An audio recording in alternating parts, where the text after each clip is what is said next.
the dark takes over control, they'll be fighting till the end. That's what I call a good friend. I always understand, that's what I call a good friend.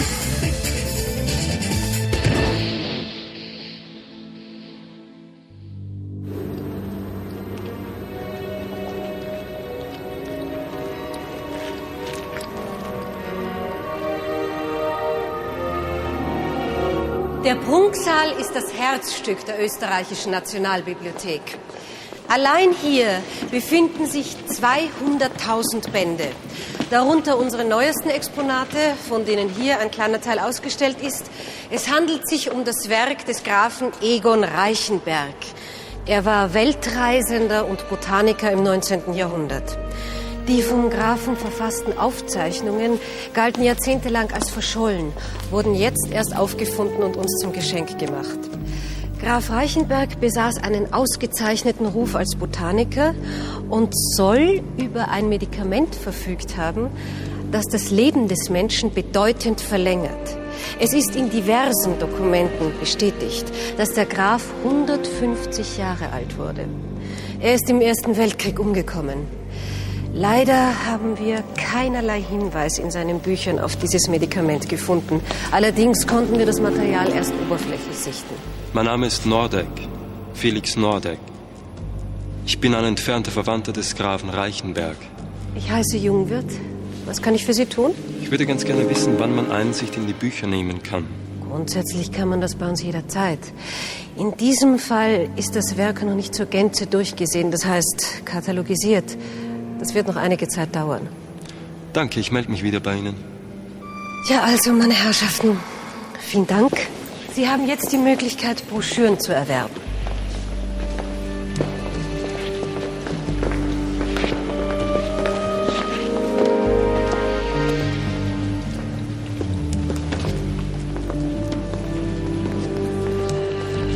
Meine Damen und Herren, das Museum schließt in Kürze. Wir danken für Ihren Besuch. Morgen ab 9 Uhr haben wir wieder für Sie geöffnet.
Bitte, Herr Brandner. Ja.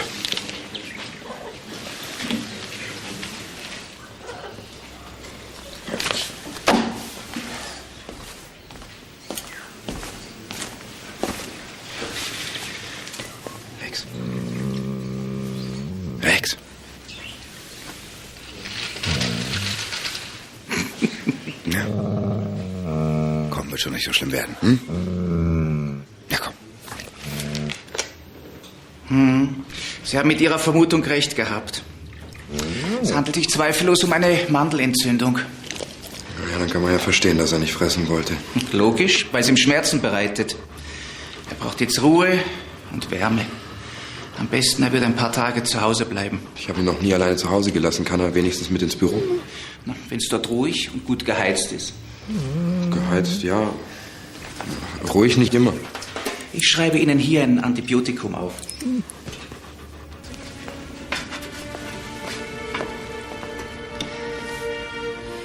Herr Lutz, hätten Sie einen Moment Zeit? Muss es gleich sein? Ja, ich möchte Ihnen etwas zeigen. Kommen Sie bitte. Ich bin gleich bei Ihnen.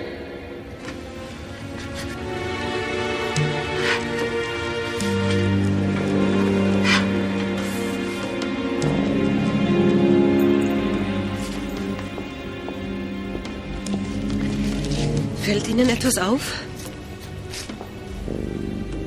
Die Bücher liegen anders als gestern. Es sind Kratzer am Schloss. Irgendwer hat versucht, das unsachgemäß zu öffnen. Wir hätten diese Vitrine auch an die Alarmanlage anschließen sollen. Vielleicht sollten wir diese Bücher zu den anderen in den Bücherspeicher bringen. Andererseits, es ist doch nichts passiert. Und das Besucherinteresse steigt noch. Seitdem das mit dem Rezept vom ewigen Leben in der Zeitung stand, will jeder diese Bücher sehen. Frau Dr. Jungwirth, wollen Sie die Verantwortung übernehmen, wenn was passiert? Es ist zwar nicht im Sinn unserer Auslastung, aber Sie haben recht, Herr Lutz.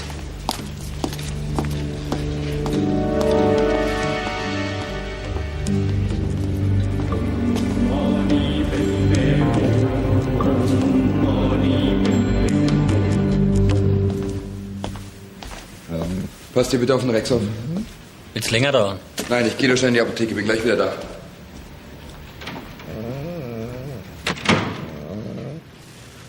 Ganz ruhig, Rex. Der Alex kommt gleich wieder. Er holt nur etwas aus der Apotheke für deinen Hals. Hals? Für seine Mandeln? Na, glaubst nicht, dass das dem Rex wurscht ist? Na bitte, jetzt hast du ihn vertrieben mit deinem Gerede über seine Krankheit. Aber ich habe doch nicht geahnt, dass er das versteht. Natürlich versteht er es nicht, aber er erkennt es am Tonfall.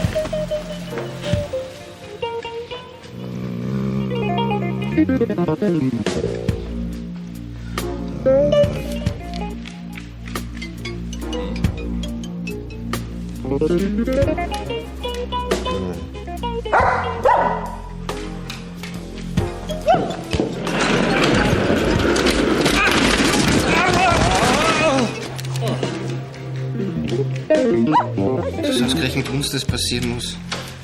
Wem sonst, Kunz? Wem sonst? So, bitte sehr. Ein Medikament. 314 Schilling, bitte. Rex, ich hab doch gesagt, ich komme gleich wieder. Bin schon wieder da. War was? Eigentlich nicht so sehr. Wo ist denn der Rex? Ja, also das war so... Falsch, ganz falsch. Also der Rex hat einen Stuhl vor die Tür gestellt. Ja, und dann ist mir der Böck im Weg gestanden. War ja richtig was los bei euch.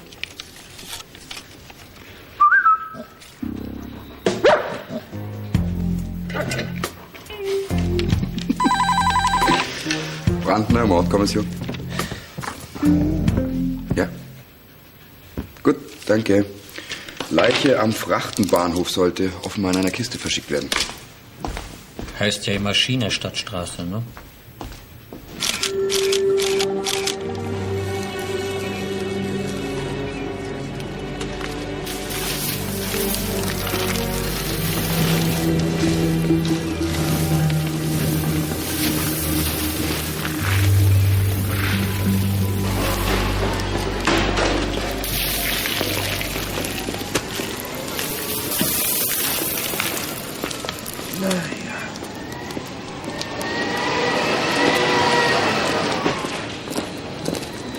Sag mal, jetzt bist du ja schon wieder als Erster da.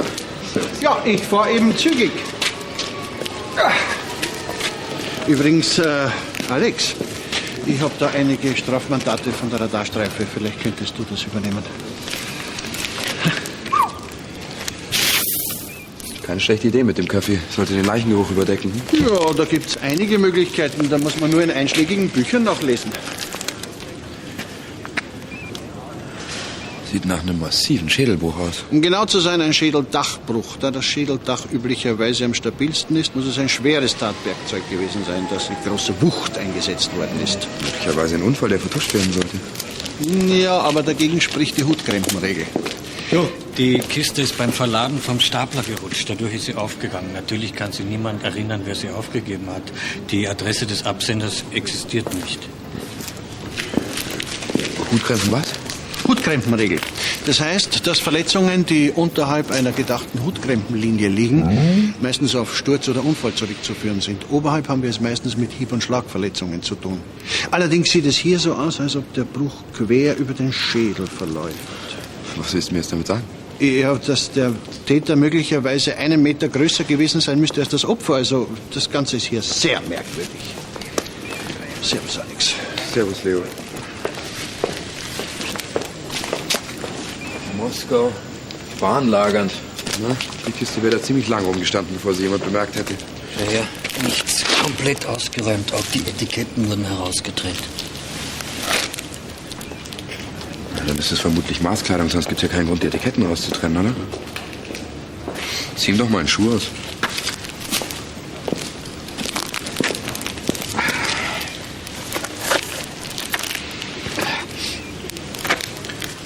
Na, wer sagt's denn? Maßschuhe. Das Geschäft hat sicher eine Kundenliste. Das hat der Täter übersehen.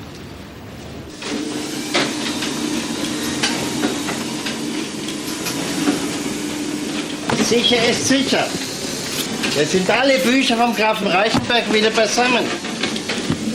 Vielleicht finden wir ja doch noch einen Hinweis auf das Rezept, das das Leben verlängert. Und wenn, was dann? Es wäre doch ein Riesenfortschritt für die Wissenschaft, für die ganze Menschheit. Ich glaube, dass damit letztendlich nur mehr Geld gemacht würde. Mit dem, was Professor Schaller über die Herstellung von Medikamenten weiß, könnte er in der Pharmaindustrie reich werden. Ich verstehe nicht, was der sich hier noch rumtreibt und Vorlesungen hält. Was ist mit dir? Gehen wir? Du hättest ihn nicht gleich umbringen müssen. Du glaubst doch nicht wirklich, dass er den Zettel freiwillig rausgerückt hätte. Was ist los mit dir? Willst du richtig Geld verdienen oder irgendwo als Laborant enden? Du glaubst, mit dem Zettel finden wir das Rezept sofort? Ich glaube gar nichts. Ich habe nur gesehen, dass er weiter ist als wir. Zudem ist er mit dem Alten verwandt. Du willst der Menschheit doch was Gutes tun, oder? Den Menschen was Gutes tun. Mit dem Rezept würde sich das Leben der Menschheit für immer verändern. Man könnte plötzlich 150 Jahre oder noch älter werden. Stell dir das mal vor. Ich stell mir lieber vor, wie viel Geld man damit verdienen könnte. Jeder, der es sich leisten kann, wird das Zeug kaufen. Das bringt Milliarden. Dagegen ist Viagra ein Witz. Das Rezept finden wir nie. Jetzt nach all dem. Ich habe alles über den alten Reichenberg nachgelesen. Mittlerweile kenne ich die halbe Nationalbibliothek auswendig. Ich bin jetzt sicher, dass die lateinische Ziffer am Beginn die Nummer des jeweiligen Bandes bezeichnet. Nur waren diese Bände nicht in der Vitrine. Also müssen wir nochmal in den Büchern speichern und die richtigen Bände finden. Ohne mich. Ich gehe da nicht nochmal hin. Willst du jetzt aufgeben? Der Typ in den Kaffeebohnen ist längst auf dem Weg nach Moskau. Und dank meiner Arbeit über die Überlagerung von Gerüchten wird ihn auch niemand finden. Und was ist, wenn ihn doch jemand findet? Wenn ihn wer findet, dann werden sie nie herauskriegen, wer er ist.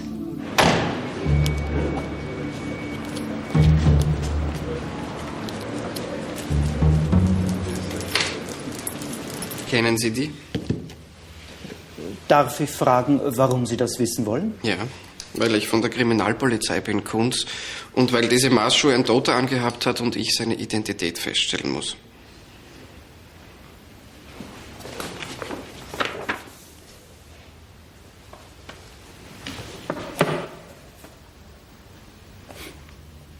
Der arme Herr von Nordek. Ist er im Kaffeehaus gestorben? Wieso Herr von Nordek? In Österreich sind die Adelstitel abgeschafft. Ja, in Österreich, aber nicht in unserer Firma.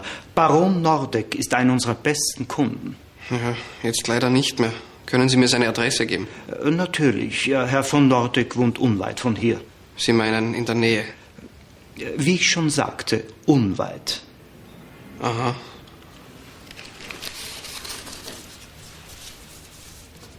Oh. Wissen Sie, wo Herr Nordek gestern tagsüber und am Abend war? Nein.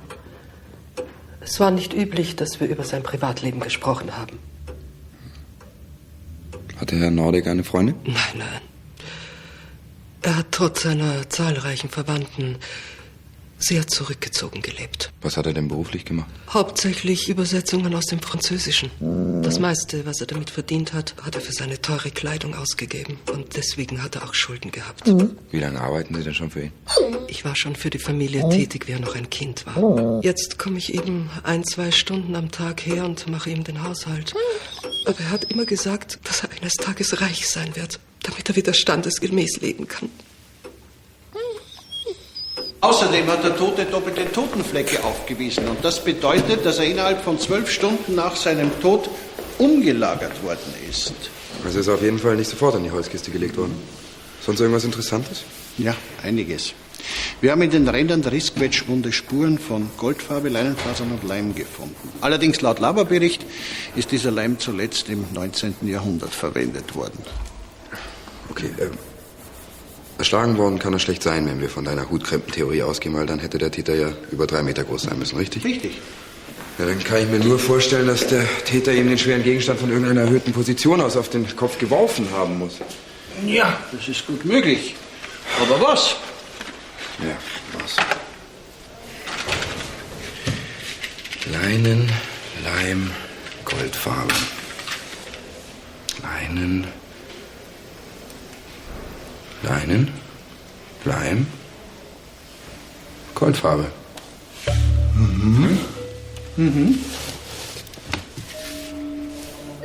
Dreh dich mal um. Du, pass aber bitte auf, das ist ein Prachtexemplar. Todeszeitbestimmung nach Mageninhalt, ja?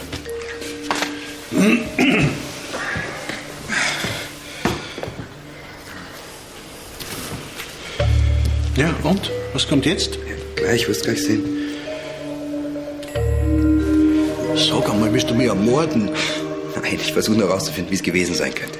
Ja, bitte, aber pass trotzdem auf. Ja, mach dir keine Sorgen, ist ja sowieso ein Arzt anwesend. Ja? Gute Pointe. Ich lach mich tot. Komm, jetzt halt still.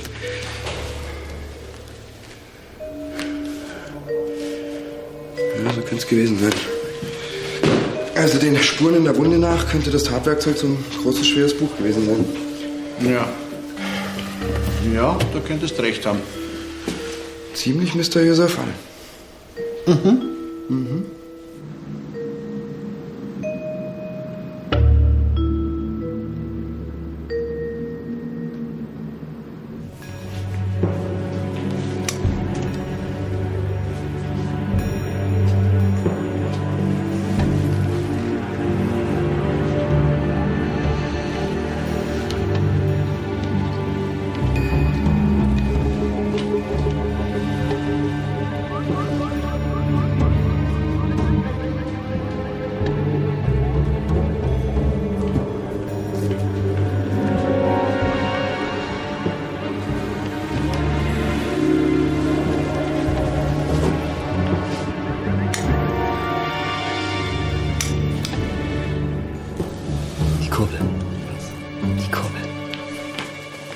Was machen Sie da? Stellen Sie sofort die Bücher zurück.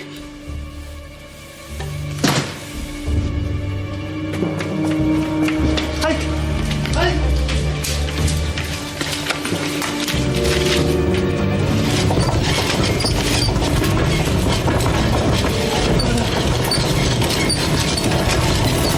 Hört auf!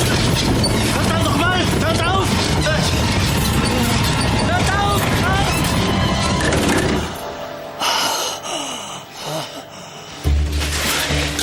Spinnst du? Komm. Herr Lutz?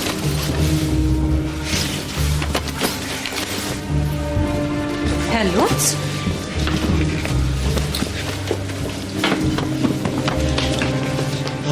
Herr Lutz? Also Alex, so interessant deine Theorie mit dem Buch auch ist, aber ein Mord auf diese Art und Weise wurde bis jetzt statistisch noch nicht erfasst. Da siehst du. Brandner Mordkommission. Ja. Ja, danke, wir kommen gleich. Wiederhören. Jetzt haben wir einen Mord in der Nationalbibliothek.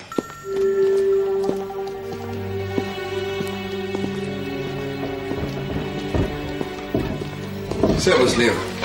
Ah, Alex. Alex, ich kann dir jetzt genau sagen, wie es passiert ist. Oh, lass mich raten. Der Mann ist zwischen den beiden Regalen zerquetscht worden. Richtig, und zwar von 2 Seiten mit großem Kraftaufwand und großer Geschwindigkeit. Mit großem Kraftaufwand und großer Geschwindigkeit? Mhm. Ja, aber dann waren die Kurbeln ja viel zu weit auseinander für einen alleine, oder? Richtig, es waren 2.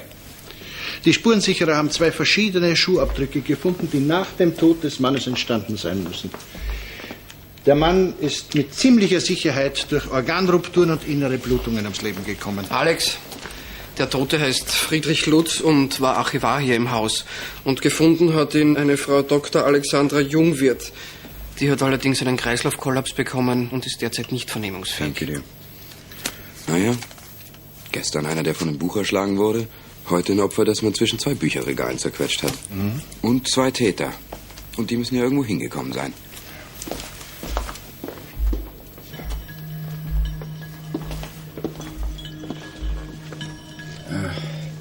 Rex?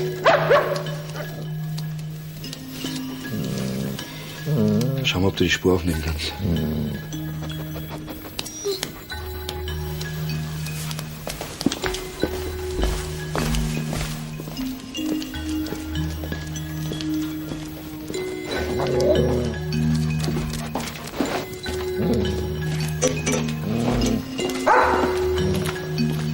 Na komm.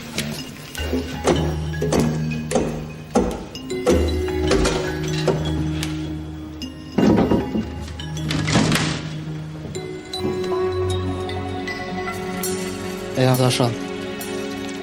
Natürlich, genau wie abgesprochen. Ja, geht, alles klar.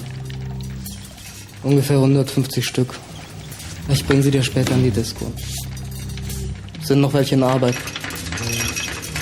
Ja, das ist gut.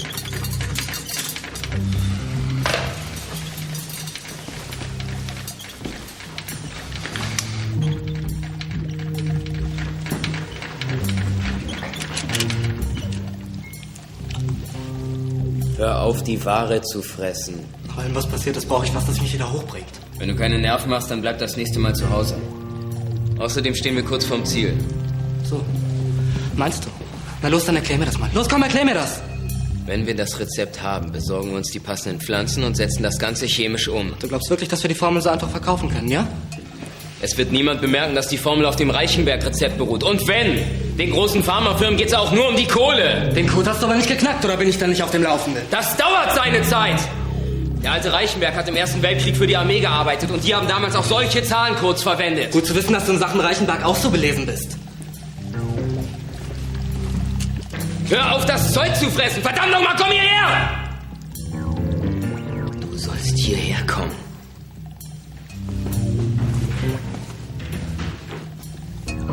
Vielleicht finden wir in diesen Büchern das System. Du schaust das durch. Ich kann es nur nicht fassen, dass Herr Lutz tot ist und dass das alles mit den verschwundenen Reichenberg-Büchern zu tun haben soll. Das ist die Vitrine, in der ein paar von den Büchern ausgestellt waren. Sind das die Bücher, die jetzt gestohlen wurden? Nein, das waren andere. Die hier ausgestellten Bücher wurden nicht gestohlen. Irgendjemand hat sie wohl durchgesehen, aber es fehlte keines. Es sieht so aus, als ob jemand hier etwas gesucht hätte, was er dann im Archiv gefunden hat. Können Sie sich vorstellen, worum es sich dabei handelt? Ja, das hat sicher alles mit diesem Rezept zu tun. Was für ein Rezept? Graf Reichenberg verfügte wahrscheinlich über ein Mittel, das das Leben bedeutend verlängert. Er hat es auf einer Reise durch Tibet entdeckt und mitgebracht.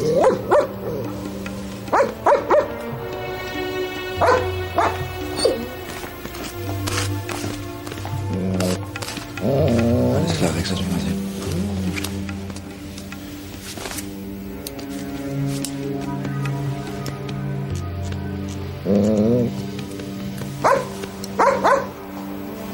Wie kommen wir denn darauf?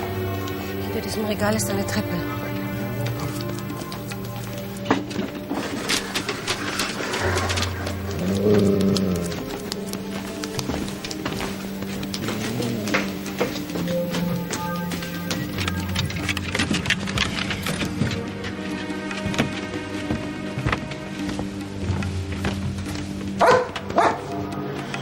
Ja, sehr gut, Rex.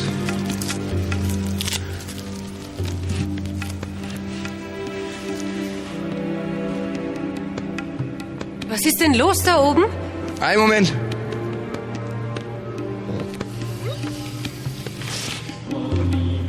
Wir kommen zu Ihnen runter.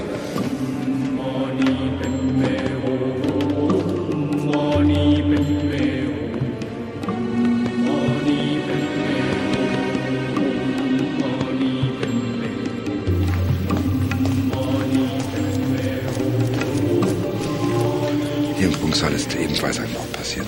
Um Gottes Willen, wer soll denn umgebracht worden sein? Vermutlich handelt es sich um... Einen Moment.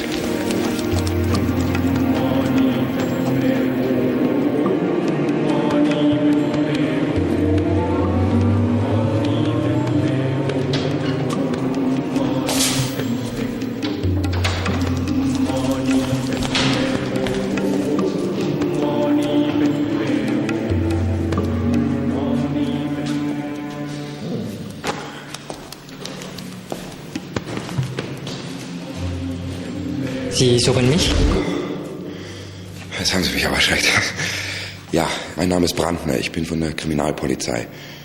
Darf ich Sie fragen, was Sie hier machen? Ich habe durch die internationale Presse erfahren, dass die Bücher des Grafen Reichenberg hier ausgestellt werden. Ich nehme mal an, Sie suchen das Rezept. Es gehört uns. Ich soll es nur an seinen alten Platz bringen. Wie wollen Sie es finden? Ich brauche es nicht zu finden. Es wird zu mir kommen. Hoffentlich kommt Ihnen da nicht jemand zuvor. Es sollte niemand etwas nehmen, was nicht ihm gehört.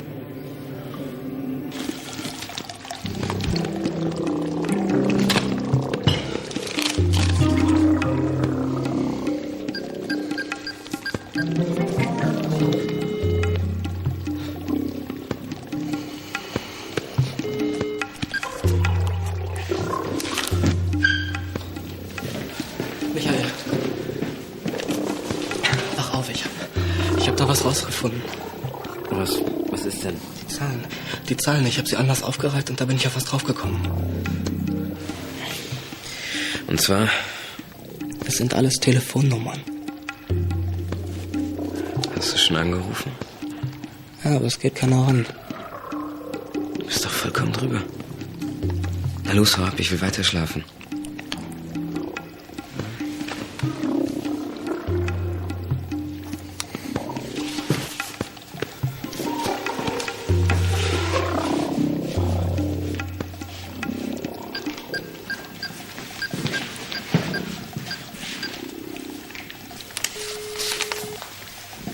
Glaubst du, dass es so ein Mittel überhaupt gibt?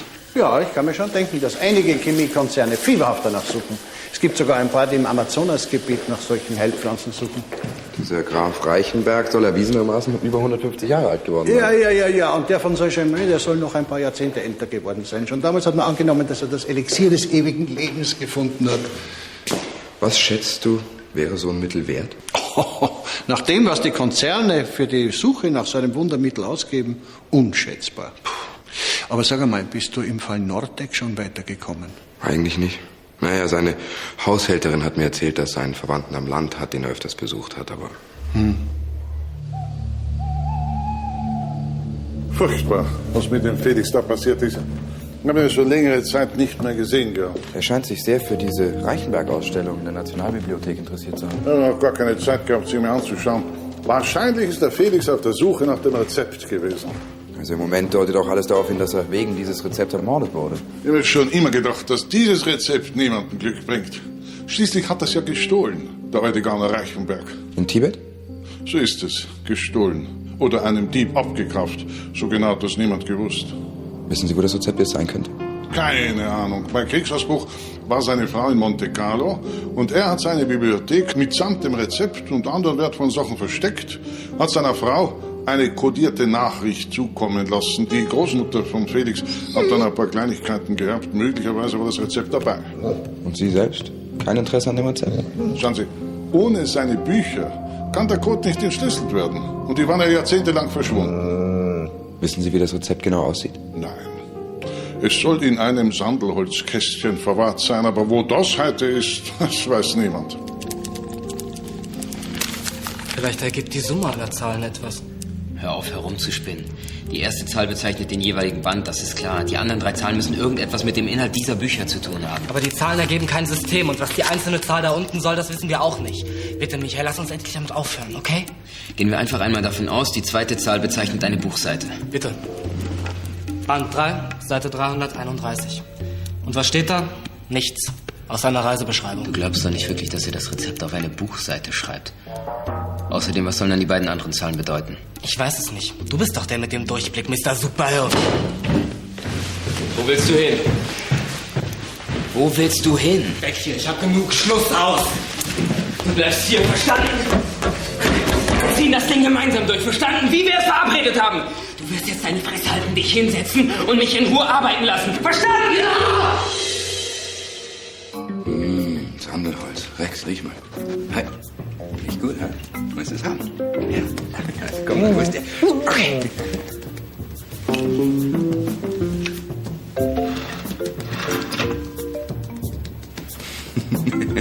Tja, wer auf solche alten Tricks reinfällt, der muss suchen. Na komm, such's.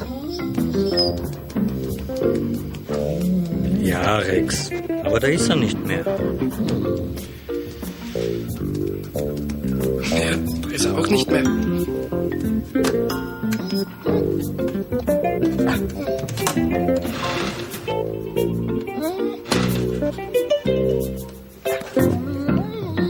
Ja, super, Rex. So, bitte sehr. Da sind die Sachen aus dem Nachlass vom Grafen Reichenberg. Die sind alle noch nicht durchgesehen worden? Unser Interesse gilt vor allem den Büchern. Deshalb haben wir sie zuerst durchgearbeitet. Wir sind hier verpflichtet, sie der Öffentlichkeit zugänglich zu machen. Rex, schau mal her. So. Und was versprechen Sie sich davon? Ja, wenn das Kästchen aus Sandelholz hier irgendwo ist, dann findet er es.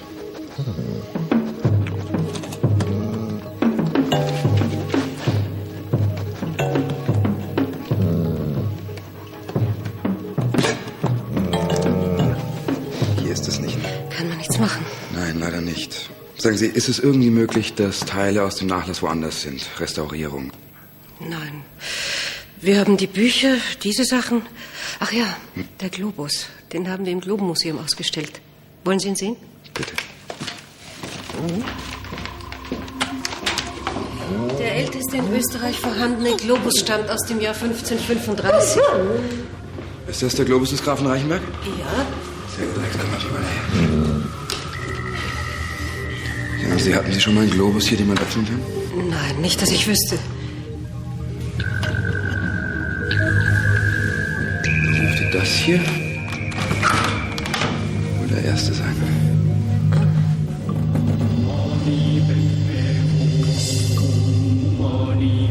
Ein schlechtes Versteck. Gut, wir lassen das Kästchen erstmal hier. Die Täter dürften früher oder später auftauchen und es suchen. Wir werden diesen Raum ab sofort überwachen. Mittlerweile kann ich diese Zahlen auswendig. Band 3, Seite 331, Band 12, Seite 444, Wort 4, Zeile 5. Das ergibt alles keinen Sinn. Verdammt, das ergibt alles keinen Sinn! Es kann nur etwas mit diesen Buchseiten zu tun haben. Band, Seite, Zeile und Wort haben wir, aber das einzelne Wort bedeutet nichts. Die einzelne Zahl muss der Schlüssel zu dem Code sein. Super, wirklich super. Kannst du noch sagen, in welchem Zusammenhang? Vielleicht muss man sie einfach zu den anderen dazuzählen.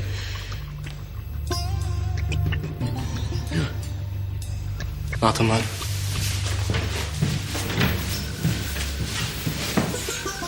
Dort befindet sich nach Angaben der Eingeborenen eine Oase, zu der wir noch vor Einbruch der Dunkelheit gelangen könnten. Und wie lautet das 8. Wort? Befindet. Befindet, das könnte ein Teil des Codes sein. Jetzt die anderen Bände. Seite, Zeile, Wort plus 7. Das nächste Wort ist Mittelpunkt. Hier steht sich. Dazu kommt dann noch Erde. Und das Wort Geheimnis.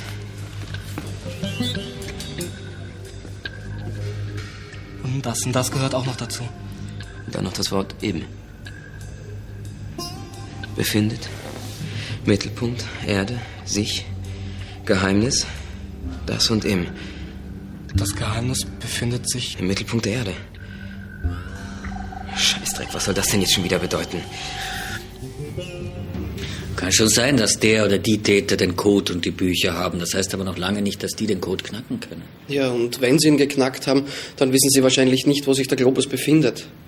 Ja, aber deswegen hoffe ich ja, dass wir mit diesem Interview im Frühstücksfernsehen sie anlocken können. Aufpassen, jetzt kommt's gleich. Wir befragen den leitenden Kriminalbeamten Herrn Brandner und die Mitarbeiterin der Nationalbibliothek, Frau Dr. Jungwirth. Herr Brandner, wie ist der derzeitige Stand der Ermittlungen? In dem Mordfall Lutz sind wir zu einigen neuen Ergebnissen gekommen. Einzelheiten kann ich im Sinne der Ermittlungen aber leider nicht mitteilen. Ich bitte um Ihr Verständnis. Und? Was willst du jetzt machen? Dich bis zum Mittelpunkt der Erde durchgraben? Red keinen Scheiß, du redest permanent Schwachsinn.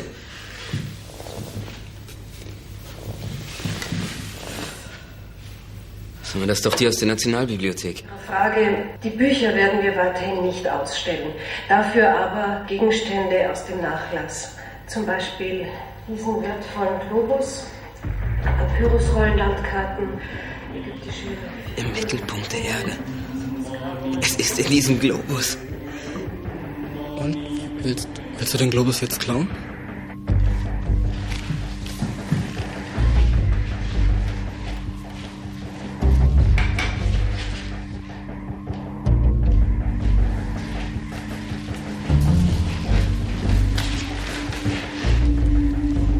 Ich werde mir schon was einfallen lassen.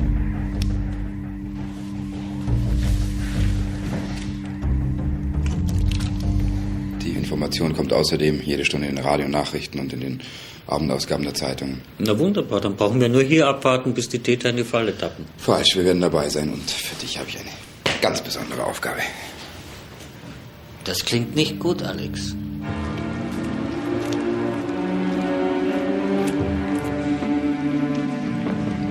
Herr Nordek? Ja?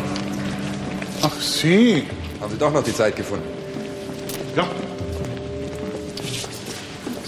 Wollen Sie etwas von mir? Nein, eigentlich nicht. Haben Sie was Interessantes entdeckt? Ja, am meisten hätten mich ja die Bücher interessiert, aber die sind nicht ausgestellt. Also.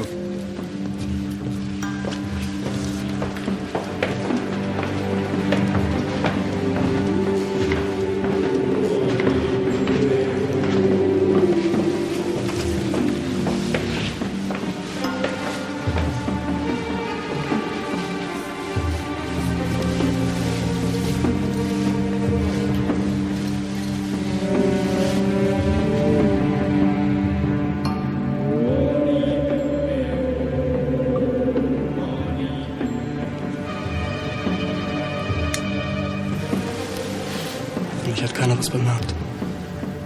Jetzt scheiß dich nicht an. Wir warten, bis die Tür abgeschlossen ist und dann sehen wir uns den Globus an. Und? Hast du auch einen Plan, wie wir hier wieder rauskommen? Wir bleiben hier. Und morgen früh gehen wir mit den ersten Besuchern wieder raus.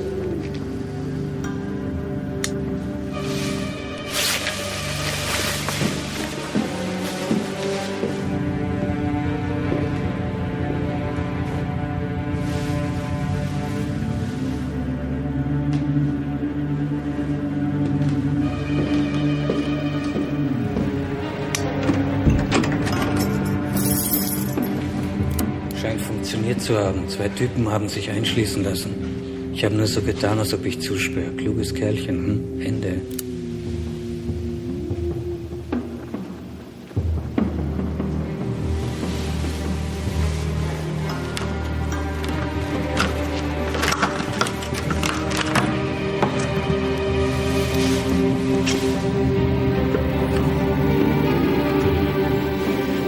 Na bitte.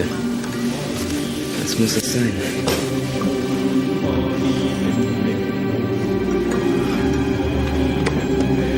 Es geht doch. Polizei! Keine Bewegung!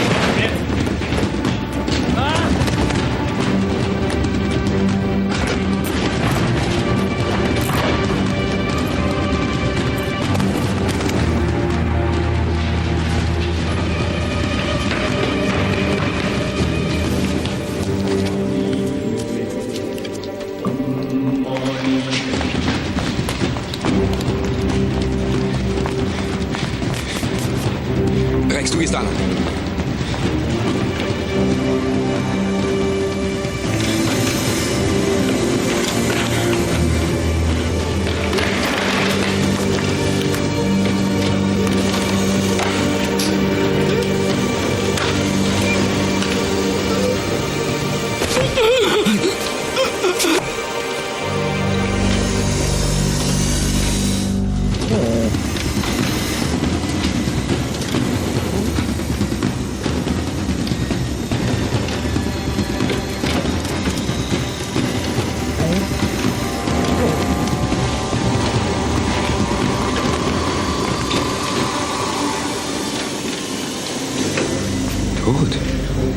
Wahrscheinlich ist das Rezept damals zum Schutz vergiftet worden.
Nein, bitte nicht. Rex!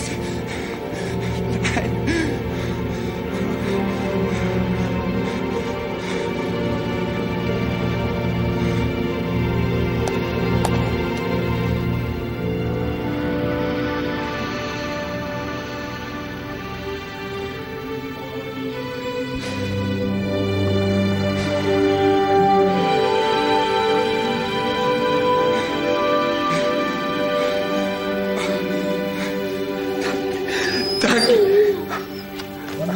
Die Schatulle ist weg.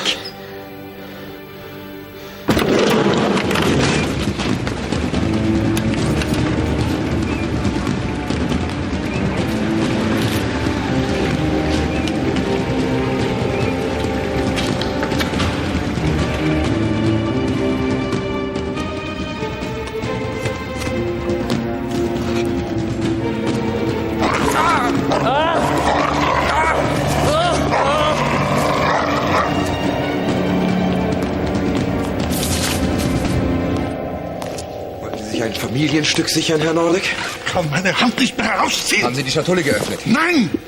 Glück gehabt.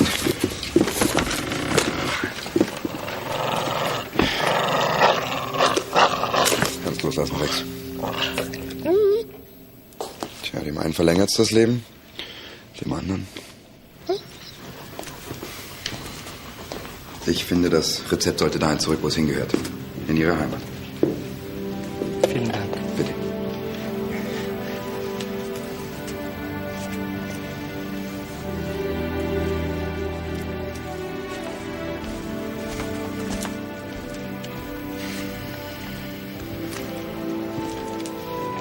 Du gibst ihm einfach so dieses wertvolle Rezept? Immerhin sind deswegen 2 Morde passiert. Ja, ich weiß, aber er hat im Museum etwas zu mir gesagt, das mir zu denken gegeben hat. Und zwar, dass jedes Lebewesen eine vorbestimmte Zeit hat, um zu kommen und zu gehen.